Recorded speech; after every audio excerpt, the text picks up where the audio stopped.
Bonjour et bienvenue à Entrepreneur France-Japon, le podcast qui réunit les passionnés d'entrepreneuriat entre la France et le Japon. Je suis Ludovic, votre hôte, et régulièrement, je viens à la rencontre de personnes installées au Japon pour parler de leur parcours, leurs conditions actuelles, leurs projets, mais aussi de manière un peu plus générale, leur point de vue sur le Japon. Je profite de l'expérience de ces entrepreneurs qui naviguent entre ces deux cultures passionnantes. Aujourd'hui, pour notre premier épisode, nous avons l'honneur de recevoir Aymeric, un entrepreneur français qui a réussi à surmonter les obstacles administratifs pour créer sa propre boîte de production, réalisation cinéaste. Salut Aymeric. Salut, merci de me recevoir. On se connaît bien, donc on va se tutoyer. Donc Aymeric, il va partager son parcours, ses défis, et puis aussi ses conseils pour réussir dans le monde des affaires franco-japonaises. Alors, son témoignage est d'autant plus intéressant car il va apporter des infos pertinentes et surtout, on va dire, importantes pour ceux qui veulent créer leur propre boîte ici au Japon. Donc, restez avec nous et c'est parti.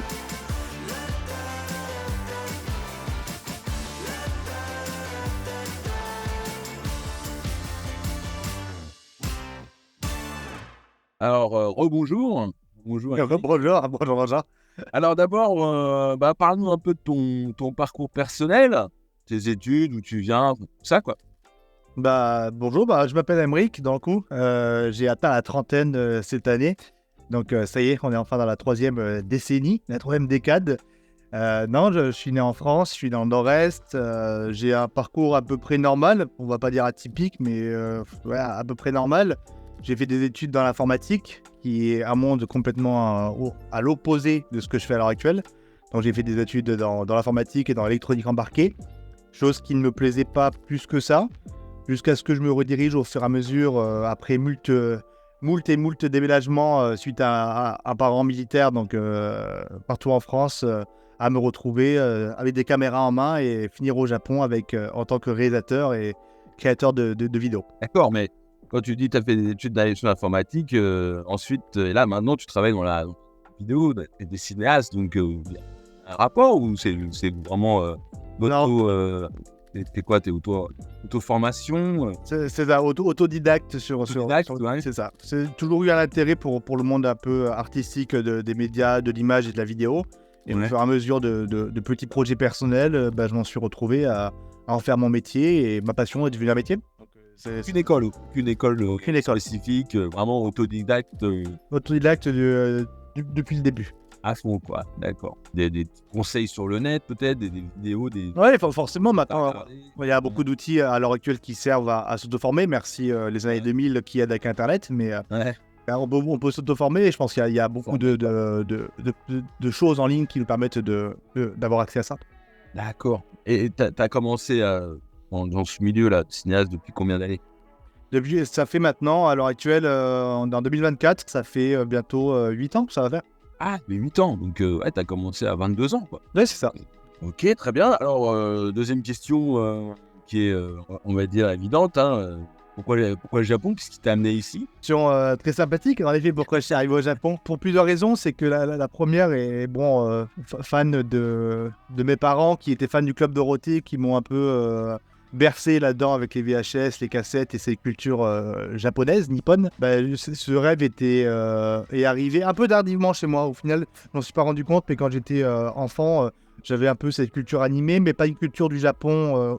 J'avais pas envie de venir au Japon, j'avais pas cette envie de voyager hors de l'Europe. J'ai pris conscience peut-être vers l'adolescence, à peu près par là, un peu plus vers mes 15-16 ans, que j'avais envie de voir un peu plus que le bout de mon nez. Le Japon était vraiment quelque chose aux antipodes de ce qu'on connaissait au niveau de la culture et un peu des codes qui existaient, qui étaient mis en place. Et pour moi, c'était l'un des premiers pays, en tout cas, où je voulais aller, voir comment ça fonctionnait, un peu me confronter un peu à cette barrière de la langue, cette culture qui est complètement différente, et un peu à cette culture aussi qui a bercé aussi un peu mon enfance, avec tous ces animés et tous ces produits électroniques made in Japan. Donc, il en est venu que je suis venu au Japon et je suis arrivé. Donc, tu veux dire que la culture pop, culture animée, tout ça t'est intéressé, mais là, t'es cinéaste, il n'y a aucun rapport avec, des cinéastes japonais ou des Français qui seraient déjà qui était déjà installé au Japon, qui était cinéaste, tu dis tiens, ça m'inspire, j'aimerais bien faire la même chose, des choses comme ça, non? Non, malheureusement, non, ça aurait été beau de dire ça, mais non, pas. Non, c'est vraiment d'accord. T'es cinéaste, t'aimes le Japon, boum, tu connais. Voilà, c'est ça. On a fait d'autres pays auparavant et Ouais. on a fini au Japon où c'était quand même là où on se sentait le mieux, voilà, tout simplement. Ouais. Enfin, c'est une étape, quoi. Tu savais pas. C'est qu'un début, c'est qu'un début. D'accord. Alors que t'es arrivé au Japon, moi je t'ai rencontré, t'avais un visa d'étudiant. Oui, c'est ça.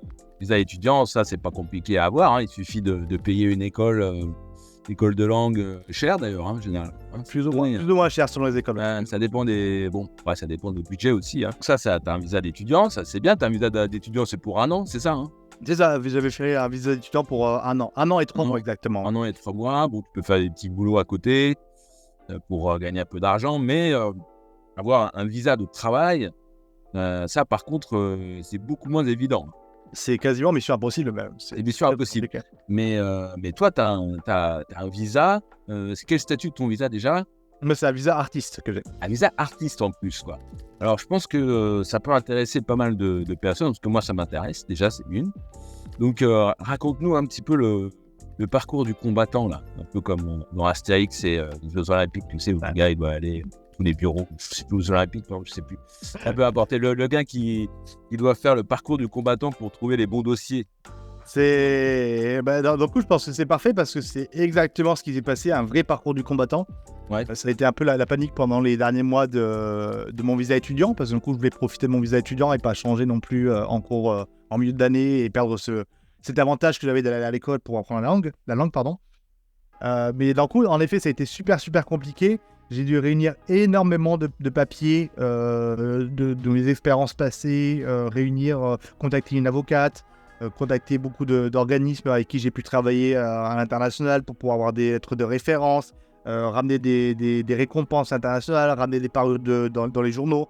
Il a fallu beaucoup de choses à mettre en place pour ramener tout à l'avocate, pour qu'elle constitue un dossier, pour pouvoir me permettre, au vu de l'immigration et de la société japonaise, que je sois accepté en tant qu'artiste officiellement et que je puisse accéder à ce visa. Donc c'était un vrai parcours au niveau papier. Au niveau des papiers, c'était très compliqué. Ouais, ce qui est pas facile, c'est d'être reconnu.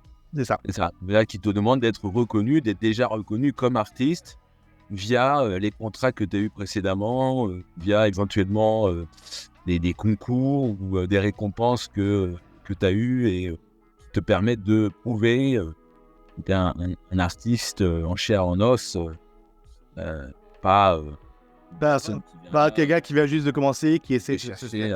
C'est ça. Grosso modo, ils veulent quelqu'un qui est déjà établi. Et ils veulent prouver que quelqu'un a au moins 5 ans d'expérience. Pour résumer rapidement, ils veulent au moins quelqu'un qui ait 5 ans d'expérience et qui dispose d'un arsenal déjà d'expérience reconnue assez important. Ouais, donc ça, c'est un bon conseil que je pourrais donner aux jeunes qui veulent venir au Japon, des artistes venus au Japon, c'est dès que vous avez un contrat, ne le jetez pas, gardez-le bien. C'est ça, créez-vous vraiment un bon portfolio avec une grosse expérience et vraiment, si vraiment le Japon c'est votre but, que vous soyez artiste, allez-y. Mais en plus, je dis artiste, mais il faut que vous vouliez en plus de ça être entrepreneur.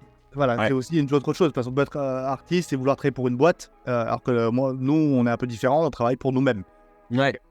Donc, il y a le visa. Parce que là, toi, tu as un visa artiste. Moi, j'avais un visa d'employé. C'est vraiment une boîte qui m'avait recruté. Qui m'avait sponsorisé mon visa. Mais toi, tu t'es auto-sponsorisé. Et donc, c'est vraiment... il y a beaucoup de gens qui rêvent de ça, en fait. Donc, il y a beaucoup de choses, il y a beaucoup de gens qui rêvent de ça et il y a beaucoup de gens qui s'opposent. Ouais, je pense que ça, c'est des gens qui veulent laisser des messages, poser des questions sur la messagerie. Il n'y a pas de problème. Ils veulent savoir plus. Ce qu'ils veulent en savoir un peu plus, avec plaisir. Enfin bon. Donc, oui, tu es aussi entrepreneur, quoi. Donc, ça veut dire que pour créer ta boîte ici au Japon, il a fallu un petit budget, j'imagine, parce que tu as ton matériel, ça c'est sûr, mais après il te faut un local, j'avais plusieurs possibilités. C'était donc soit forcément dans cet univers, le matériel c'est ce qui coûte le plus cher. On va pas se mentir, les caméras, les objectifs, les ordinateurs, tout ce qui vient à côté pour compléter les lumières et les micros. Mais donc ça, c'est déjà quelque chose que j'avais réussi à accumuler au fur et à mesure des années de mon travail, que j'avais pu me déplacer dans le monde avec. Mais au Japon, j'ai pas eu trop de problèmes d'exposer un local ou autre. Ça n'a pas été obligatoire. J'ai la chance d'avoir un appartement où j'ai une sorte de dressing que j'ai réaménagé pour pouvoir mettre mes caméras, tout ce que j'ai besoin pour le business. Et d'un coup, j'ai pas eu besoin de payer ça. J'ai juste besoin d'avoir un gros apport de base pour pouvoir justement prendre les devants sur les tournages et pour avancer tout ce qui est frais de déplacement, tout ce qui est frais de location et de tournage. Mais sinon, à part ça, non, j'ai pas eu besoin d'un gros apport par rapport à peut-être d'autres entreprises qui sont dans la restauration ou autre. Ah oui, d'accord. En fait, ton adresse privée, c'est ton adresse d'entreprise. Exactement, c'est ça. Moi, pour le moment, c'est ça. Et les procédures de visa, ça prend du temps, ça prend peut-être un peu d'argent. Tu sais combien à peu près tu as dépensé pour avoir un visa d'artiste? Alors, pour mon visa artiste, ça m'a pris... Il faut rester plusieurs mois, donc il faut payer les loyers, il faut payer... On va dire en tout et pour tout, ça m'a pris déjà 6 mois de procédure à peu près, parce que c'est très très long de réunir tous les papiers comme j'ai dit précédemment. Et je pense environ, il faut compter facilement entre 300 000 et 400 000 yens. Je pense que c'est ça. 300 000, 400 000 yens, d'accord. Facilement, ouais. Bon, ceux qui sont en France ou dans les pays ou ailleurs, faites la conversion et puis voilà. Ouais. Donc, c'est pas énorme non plus, hein. C'est un salaire. C'est un salaire. Et alors, on va passer maintenant à ce que tu fais maintenant. C'est-à-dire que là, tu me dis producteur, réalisateur, cinéaste, mais en quoi ça consiste en fait? Qu'est-ce que tu as comme client? Est-ce que tu fais des films ou est-ce que tu fais des courts-métrages? Est-ce que tu fais des publicités? Qu'est-ce que tu fais exactement? T'as répondu à toutes tes questions. Merci. Je fais du... pas de journaliste. Non, exactement, je fais du court-métrage, je fais des films promotionnels, je vais faire des shorts même pour ça peut être des restaurants, des business qui ont besoin de visibilité sur les réseaux. C'est-à-dire rien à voir avec un YouTuber par exemple qui va faire je suis au Japon, j'ai visité Kyoto et je vous fais un montage vidéo, rien à voir avec ça. Non, rien à voir. C'est un autre métier, c'est autre chose. D'accord. Et donc, par exemple, qu'est-ce que tu as comme client, par exemple? Qu'est-ce que tu as comme type de projet avec eux? Ça, tout dépend du client en question. On peut partir sur des gros projets pour des tournages, pour des publicités de télévision, pour des voitures. On peut partir sur des présentations pour des marques, pour des événements. On peut partir aussi sur des gens un peu plus locaux qui ont des commerces un peu plus petits à petite échelle qui veulent se promouvoir au Japon. Il y a vraiment, c'est vraiment vachement hétéroclite. J'ai vraiment beaucoup de choses différentes. Et ce qui fait que c'est assez amusant comme boulot parce que ça me permet de pouvoir aller ce plaisir de pouvoir voir des choses différentes tous les jours. D'accord, par exemple, moi, imaginons que j'ai une boîte que je dois faire du tourisme, lancer une agence de tourisme au Japon. Je m'adresse à toi et toi tu me fais une belle vidéo commerciale de présentation. Comment ça se passe? Exactement, c'est ça. Les gens me contactent, ils ont un projet en tête, une agence, par exemple l'agence voyage qui arrive parce qu'on a des clients aussi dans ce style-là. Et ils me contactent avec un projet en tête, ils veulent promouvoir l'entreprise avec des images du Japon exceptionnelles, oui, exclusives, pardon, pas exceptionnelles mais exclusives, qui sont tournées à la main et pas utilisées sur des chiffres de banque d'images. Et donc, nous, on met le projet, on fait un storyboard, on crée ça en place, on parle du projet. Et une fois que tout est mis en place, on va chercher les modèles, les acteurs, les extras. On va mettre en place ce projet, on va filmer dans les préfectures différentes. Et après, on va monter tout ça pour donner le produit final au client. Donc, c'est des bons budgets quand même. Hein. C'est des bons budgets. Ouais. C'est des bons budgets. C'est pas le petit YouTuber là qui lance une chaîne. Non, c'est pas. Voilà, il y a plus. Surtout les équipes derrière, c'est quand même différent. On a des équipes. Je suis sûr que sur YouTube, ça va être pareil. Il y aura des énormes équipes sur des grands projets. Mais là, généralement, c'est pas des projets solo, c'est des projets. Il y a beaucoup de monde derrière. Et comment tu as construit ton réseau? J'ai toujours eu un peu de... Alors, je suis arrivé au Japon, je connaissais personne. J'avais vraiment zéro réseau. Je suis arrivé dans un pays inconnu, je parlais pas la langue. Je me suis dit que ça allait être un peu un nouveau challenge. Et en fait, le réseau à Tokyo, enfin au Japon en particulier, je trouve que le réseau a une importance monstrueuse. C'est vraiment gigantesque. Il y a vraiment une importance très très grande au Japon. Et il suffit de connaître quelques personnes à droite à gauche qui font connaître d'autres personnes, bouche à oreille. Et si on travaille avec des clients, ils vont nous recommander à d'autres clients. Et mon réseau s'est monté assez rapidement, je crois. Vraiment, je dirais pas, mais en une demi-année, j'ai monté un réseau assez grand à mon échelle pour moi, de mon point de vue. Et j'ai pas forcé les choses, c'est venu naturellement. D'accord. Donc bouche à oreille, quoi. Pas Bouche à oreille, des événements pour rencontrer, sortir un peu et puis. pas besoin de vraiment, passer par la chambre de commerce ou par non, ça, non. C'est pas de mon point de vue, ça m'a pas. un peu de réseaux sociaux ou un peu Voilà. des amis et puis voilà. C'est ça, exactement. Bon bah ça m'a l'air pas très difficile comme ça, mais bon. Oui, comme ça paraît difficile, c'est sûr. Mais après, j'ai toujours eu beaucoup de chance dans ce que j'ai fait au niveau Ouais. papier, au niveau rencontre et tout ça. Donc, je vais pas dire il faut faire comme moi. J'ai eu beaucoup de chance dans toutes les étapes. Donc, pour moi, ça s'est bien passé. Ça a été assez fluide. Ben ouais. Après, on dit que la chance, ça se crée. Hein. En effet, c'est C'est ce que toi aussi d'avancer pour aller la chercher. Alors, évidemment, tu rencontres des difficultés comme tout le monde. Hein. Mais bon, dis donc que comme étant au Japon, quel genre de difficultés, tu vois, des éléments spécifiques. Oui, tu vois, par exemple, au niveau de la culture, de la langue, bon, j'imagine. ça va être surtout mes gros points noirs, fait qu'ils sont. C'est surtout la langue, mais ça, je peux vraiment en prendre qu'à moi-même parce que du coup, c'est normal. C'est une langue que je maîtrise pas. Il y a des codes qui sont particuliers en plus dans le monde du business en particulier, et surtout le monde artistique, c'est encore du vocabulaire encore différent. Et le marché japonais en soi est très compliqué à comprendre parce que c'est un marché que j'appellerais un marché lent pour moi. Parce que ça prend énormément de temps pour aboutir à trouver un projet, à trouver un terrain d'entente. Et ça peut prendre des semaines et des semaines avec des fichiers Excel. Et ça, je trouve ça pas normal. Vu le background que j'ai, l'expérience que j'ai eue en Europe, en Australie ou autre, je trouve que des projets, nous, on arrive à avancer plus rapidement, à savoir ce qu'on veut plus rapidement. Donc, on peut passer les étapes assez rapidement et réussir à arriver à ce produit final. Au Japon, il y a tellement d'étapes quand on doit parler la langue, quand on doit comprendre ce que le client veut, ce qui lui-même doit comprendre ce qu'il a vraiment envie d'avoir. Et ça peut prendre des semaines et des mois pour un projet qui aurait pu aboutir en une semaine en Europe. C'est pas pour critiquer en soi le marché. Le marché fonctionne très bien comme ça, il n'y a pas de problème. Mais il est vrai que si j'avais des codes un peu plus de langue japonaise dans le business et que je comprendrais un peu mieux ce qui se passe, je pourrais peut-être un peu plus balancer et jouer un peu plus cette balance de mon côté.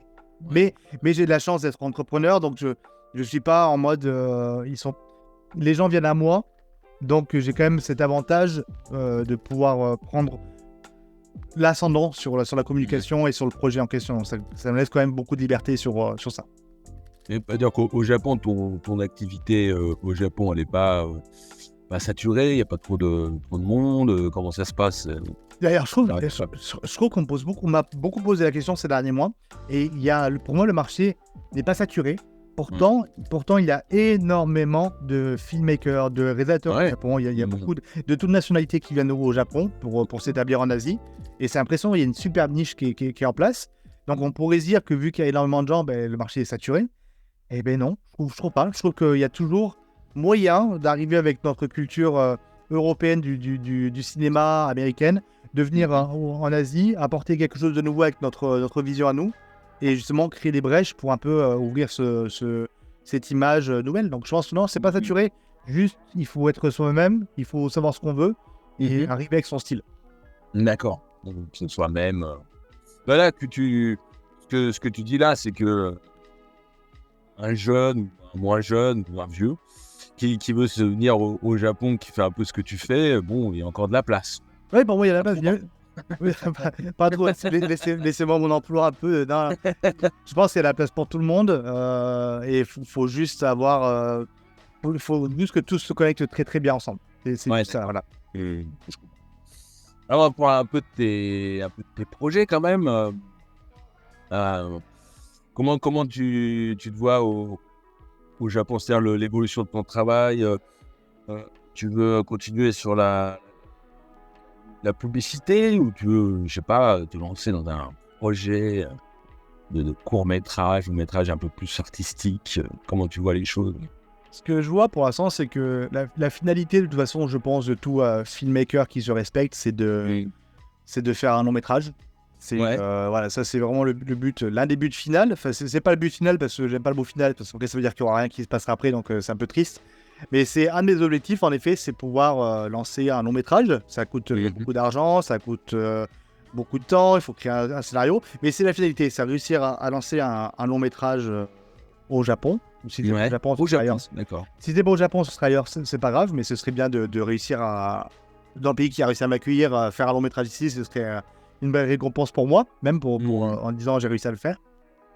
Et après avoir, parce que d'un coup, il y a tellement d'opportunités, tellement de choses qui peuvent se passer que je peux pas me projeter tellement, mais il y a pas de choses. Ça, c'est ton objectif, quoi. C'est Faire ça. un film au Japon. Pas Au Japon. forcément. Pas sur forcément au Japon. Non, pas sur le Japon. mais, dans un environnement nippon. Alors, en fait, j'aime beaucoup le Japon parce que pour moi, j'appelle vraiment un vrai terrain de jeu au niveau des créateurs. Ouais. C'est que on a des rues, des villes, des campagnes qui sont magnifiques. Et il y a des plans, il y a des images qui restent en tête qui sont magnifiques. Et c'est vrai que j'ai déjà des petites idées de locations un peu passées partout au Japon où je me dis, si je pouvais tourner un long métrage avec des scènes ici, ce serait superbe. C'est exactement l'image que j'ai de ce que je veux projeter du long métrage. Mais pour l'instant, on advienne que pourra. D'accord. Et bon, bah écoute, c'est très bien. Écoute, on va terminer. J'ai deux dernières questions. Alors, la première, c'est vraiment basique. Hein, c'est un conseil, un ou deux conseils que tu pourrais donner à des personnes qui voudraient s'installer au Japon pour travailler, pas forcément en tant que cinéaste, mais travailler. Je pense que Créer premier sa boîte, conseil, quoi. premier conseil, c'est apprenez le japonais. Vraiment. Ouais. Je pense que c'est assez normal de le dire, et je pense que tout le monde le dit, mais vraiment, apprenez les bases de la langue pour au moins être capable de faire votre paperasse tout seul. C'est-à-dire parce que ça peut être très compliqué administrativement au Japon si on se perd dans les formes, dans les papiers pour créer son entreprise et tout ça. Donc je pense que apprenez une base de japonais, ça vous sera super utile. Prenez les cours avec des gens, essayez de parler tous les jours avec les gens qui vous entourent. Et n'ayez pas peur en fait, juste n'ayez pas peur de faire ce que vous avez envie de faire. Allez-y, le Japon est quand même un pays assez ouvert, on parle de plus en plus anglais par rapport à, je pense, à quelques années auparavant, et notamment avec toi qui as vu depuis plus longtemps, tu dois savoir. Je pense que le pays parle un peu plus anglais que par rapport à avant, et on est... Donc, prenez des risques, allez-y, faites-le et essayez. De toute façon, au pire des cas, qu'est-ce qui se passera? Ouais, clair, n'ayez pas peur. N'ayez pas peur. Mais pensez à quelque chose, ça, n'ayez pas peur. Je sais plus dans quoi j'ai vu ça, mais n'ayez pas peur. N'ayez pas peur. Bon, très bien. Donc, oui, la langue, évidemment, hein, la langue, ça, c'est quand même très important, c'est clair. Alors, dernière question, ça, c'est plus personnel. À part Tokyo, sinon t'es sur Tokyo, mais pas une région, une ville, un coin que t'aimes bien, pas très connu, pourrais conseiller aux gens, éventuellement. Si, j'en ai un. Il y a 6 ans, quand j'étais venu pour la toute première fois au Japon en visa vacances-travail, le PVT. Ouais. Et j'avais fait un tour du Japon avec ma compagne. On était fait partie pendant 3-4 mois faire un tour du Japon. Et on était tombé sur la région de Shikoku, sur Tokushima et Takamatsu, Takamatsu et Tokushima. Kamatsu. Yeah. Et c'était superbe, c'était une expérience superbe. On a eu vraiment une région très peu touristiquement visitée. Ouais. J'ai pas eu l'occasion d'y retourner, c'est malheureux, faudrait vraiment que je prenne le temps d'y retourner. C'était une région superbe, les gens étaient vraiment des crèmes. On a vraiment pu faire pas mal de choses là-bas, on a découvert pas mal de choses de la culture japonaise à cet endroit-là. Donc si vous avez l'occasion de partir de la région de Shikoku, allez-y. Ouais, c'est ça, c'est en face. S'il vous plaît, n'y allez pas trop, hein, gardez un peu ce coin tranquille. Hein. Il y a des petits coins privés qu'on veut garder pour nous un peu. Mais si vous avez l'occasion, Shikoku, c'est vraiment Takamatsu, Tokushima, c'est vraiment une très belle région. Ouais, d'accord, Tokushima. Shikoku, ouais, c'est une belle île. C'est pas très proche hein, quand même de Tokyo. Ouais. C'est un peu loin. Hein. Il faut, disons, on peut y aller en bateau, on peut même y aller en voiture aussi, en bus. Par contre, pas en train, parce que le train, le pont est relié seulement en voiture. Donc, moi, j'avais fait, on était descendu de Tokyo en bus de nuit à l'époque. Ouais, bus de nuit. On était remonté sur Totoli, toute la région. Ouais. Après, on avait repris un bus qui nous fait arriver par Shikoku sur Tokushima, je crois. Et c'était que du bus ou des... Ouais, ça. Donc, c'est clair que c'est une belle région. Bon, bah écoute, on arrive à la fin de cet entretien. Merci beaucoup. Hein. Et bon, bah c'est C'est tout pour cet épisode, ce premier épisode Entrepreneur France-Japon. Hein. Donc, merci de l'avoir initié. Merci de m'avoir reçu en tout cas. Voilà, donc nous espérons que vous avez apprécié cette conversation avec Aymeric, hein, et que vous avez pu vous familiariser avec ce genre des problèmes qu'il a pu rencontrer. Je mettrai en lien, en description, son site et puis quelques petites informations en plus si nécessaire. Bon, Merci. voilà. Si vous avez des questions, des suggestions ou des sujets que vous aimeriez traiter, envoyez des messages. Et puis, soyez indulgents, parce que c'est quand même le premier épisode. Alors, ne soyez pas trop durs avec nous. Oui, et puis on a couvert les sujets un peu en général, mais c'est vrai que si on était rentré dans les détails, on aurait pu faire un podcast de 8 heures. Ah ouais, oui, carrément. Ça sera la prochaine fois, prochain concept. Merci, et puis à très bientôt pour un nouvel épisode. Et puis, Aymeric, merci encore. Avec plaisir, merci beaucoup. Au revoir.